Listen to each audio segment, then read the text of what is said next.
नमस्कार। तो चलिए आज चलते हैं भारतीय इतिहास के एक ऐसे दौर में जिसने यहाँ का नक्शा हमेशा हमेशा के लिए बदल दिया। ये कहानी है महाजनपदों की, भारत के पहले बड़े और शक्तिशाली राज्यों के बनने की।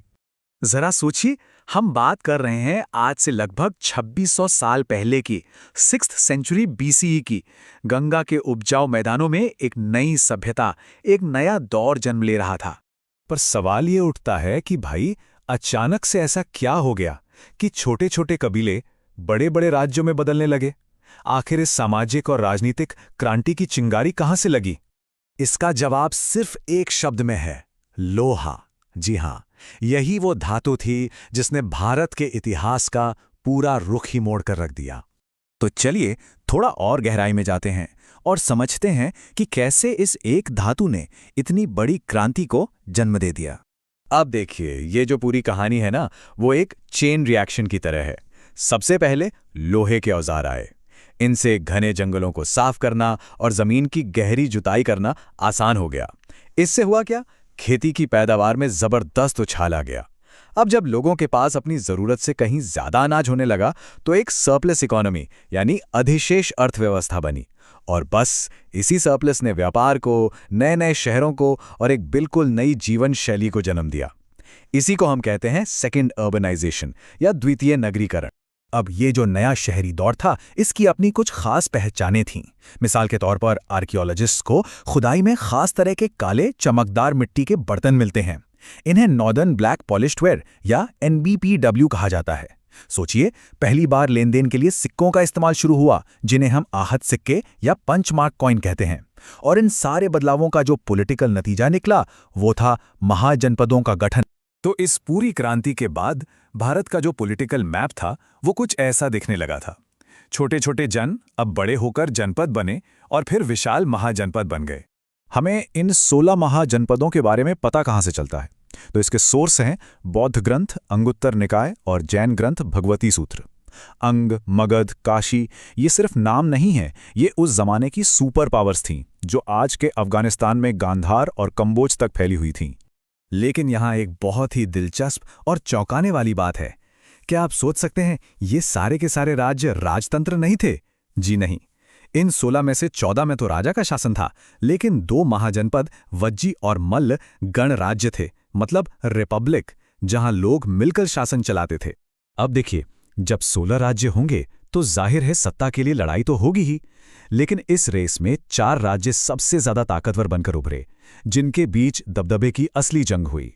ये 4 थे मगध, कोशल, वत्स और अवंती। आप इनको जमाने के सुपर पावर समझ सकते हैं, जिनकी आपसी खींचतान ही भारत का भविष्य तय करने वाली थी। उस दौर की पॉलिटिक्स कितनी ड्रामेटिक थी, इसका एक जबरदस्त उदाहरण कौशल राज्य से मिलता है।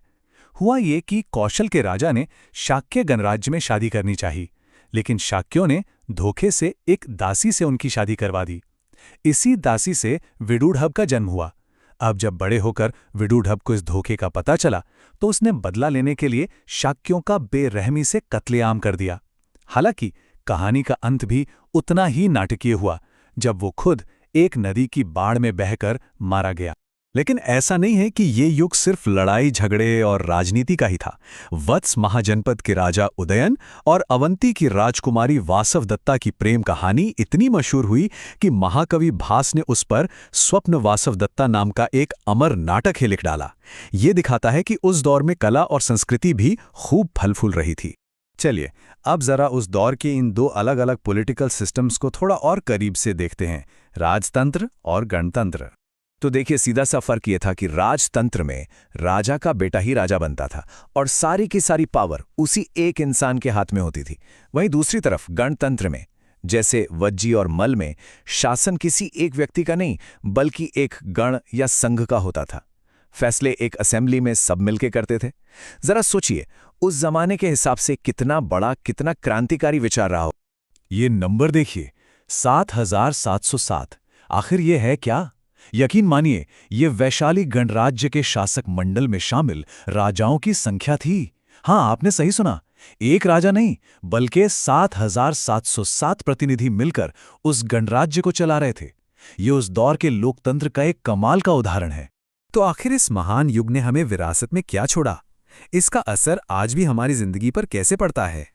देखिए, इस दौर ने हमें चंपा, राजगृह, श्रावस्ती, कौशाम्बी और वाराणसी जैसे बड़े बड़े शहर दिए, जो आज भी किसी न किसी रूप में हमारे बीच मौजूद हैं। ये शहर उस जमाने में व्यापार, संस्कृति और ज्ञान के बहुत बड़े केंद्र हुआ करते थे। ये सिर्फ इतिहास की किताबों के नाम नहीं है, ये महाजनपदों की जीती जागती विरासत। और अब आखिर में एक बड़ा सवाल, इन 16 सुपर पावर्स की जंग में आखिरकार जीत किसकी हुई? कौन था वो एक महाजनपद जो बाकी सब पर भारी पड़ा और जिसने भारत का पहला विशाल साम्राज्य खड़ा किया? इस सवाल का जवाब आने वाले समय के इतिहास में छिपा है।